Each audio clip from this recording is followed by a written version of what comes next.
கர்த்தர் அதிசயங்களை செய்கிறார். ஊழியங்கள் வழங்கும் ஜீவ வார்த்தை. இந்த நாளிலும் ஜீவ வார்த்தை மூலம் உங்களை சந்திப்பதிலே கர்த்தருக்குள் பெருமகிழ்ச்சி அடைகிறேன். கர்த்தர் நல்லவர். உங்களை கர்த்தர் நடத்துவார். சோர்ந்து போகாதீங்க. என்ன போராட்டம் இருந்தாலும் அந்த போராட்டம் மாறும்.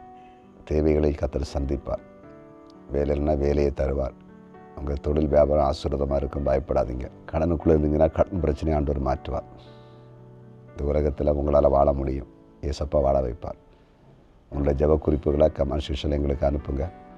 நாங்கள் உங்களுக்காக தொடர்ந்து ஜெபிக்கிறோம். கர்த்தர் நிச்சயமாய் பெரிய காரியங்களை நிச்சயமாக உங்களுக்கு செய்வார். நீங்கள் சோர்ந்து போக வேண்டிய அவசியமே இல்லை. கர்த்தர் மகிமைப்படுவார். இந்த நாளின் ஜீவத்துக்கான வசனம் சங்கீதம் 18வது வசனம். என் ஆபத்து நாளில் எனக்கு எதிரிட்டு வந்தார்கள், கர்த்தரோ எனக்கு ஆதரவாக இருந்தார். எனக்கு எதிரிட்டு வந்தார்கள், எனக்கு ஆதரவாக இருந்தார். என் பக்கத்தில் ஆண்டவர் எனக்கு உதவி செய்யும்படிக்கு இருந்தார். அதான் ஆதரவு. எவ்வளோ அருமையான ஒரு வசனம். பலர் எதிரிட்டு வருவாங்க, எதிராக வருவாங்க. நமக்கு ஆதரவாக இருக்கிறது மனுஷன் இல்லை, கர்த்தர் ஏசப்பா. இந்த உலகத்தை படைத்த தெய்வம் நம்ம கூட இருந்து நமக்கு ஆதரவு அளிப்பார். அவர் நமக்கு ஆதரவாக இருக்கும்போது எப்படி இருக்கு யோசிங்க. நீங்கள் 2 ராஜாக்கள் 20 அதிகாரத்துக்கு போவீங்கன்னா எசேக்கியா ராஜாவுக்கிட்ட ஒரு வார்த்தை சொன்னார்.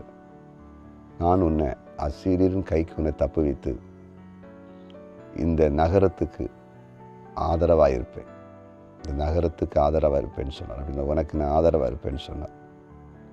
என் அன்பு சகோதர சகோதரிகளே, நீங்கள் மனுஷனுக்கு ஆதரவில் நினைக்கிறீங்களா? எல்லாரும் எனக்கு ஆப்போசிட்டாக இருக்காங்க. எல்லாரும் என்னுடைய எதிரணியில் நிற்கிறாங்க. எல்லாரும் எனக்கு விரோதமாக இருக்கிறாங்க. எனக்கு யாரும் இல்லை, யாரும் வேண்டாம். ஏசப்பா போதும். அவர் உங்களுக்கு ஆதரவாக இருந்தாருன்னா உங்களுக்கு எதிராக எவ்வளோ பெரிய அணி இருந்தாலும், எவ்வளோ பெரிய கூட்டம் இருந்தாலும் எல்லாம் ஒன்றுமே நிற்காது. அதனால் இன்றைக்கு விசுவாசிங்க. கர்த்தர் உங்களுக்கு ஆதரவாக இருப்பார். அவர் உங்களுக்கு ஆதரவாக இருப்பார்.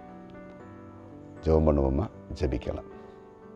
ஆமாண்டவர், எதிரிட்டு வரும் பொழுது, எதிர்த்து மக்கள் வரும் பொழுது ஆதரவாக இருந்து செயல்படுகிற தெய்வம் நீர் எங்களுக்கு கூட இருந்து எங்களுக்கு ஆதரவாக இருக்கும்போது இந்த பூமியில் எத்தனை போராட்டம் எதிர்ப்பு வந்தாலும் நாங்கள் ஜெயிக்க முடியும்.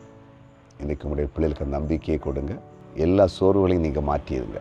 குறிப்பாக இன்றைக்கு பிறந்தநாளை காண்கிற அனைவரையும் ஆசீர்வாதத்தை ஜெபிக்கிறேன். திருமண நாளை காண்கிற அனைவரையும் ஆசீர்வதிக்கிறேன். கர்த்தருக்கு ஊழிய செய்கிற தேவ பிள்ளைகளை ஆசீர்வதியும்.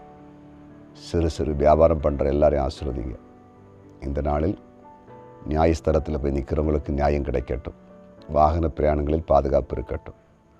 குறிப்பாக மரணக்கட்டில் இருக்கிற மக்களுக்கு விடுதலை கொடும். கர்த்தருக்கு ஊழிய செய்கிற தேவ பிள்ளைகளை ஆசீர்வதியும். கமெண்ட் செக்ஷனில் ஜெப குறிப்பு அனுப்பியிருக்க எல்லாருக்கும் அற்புதம் செய்யும். எங்கள் ஜெபத்தை கேட்டி நன்றி. இயேசுவின் நாமத்தில் பிதாவே, ஆமென்.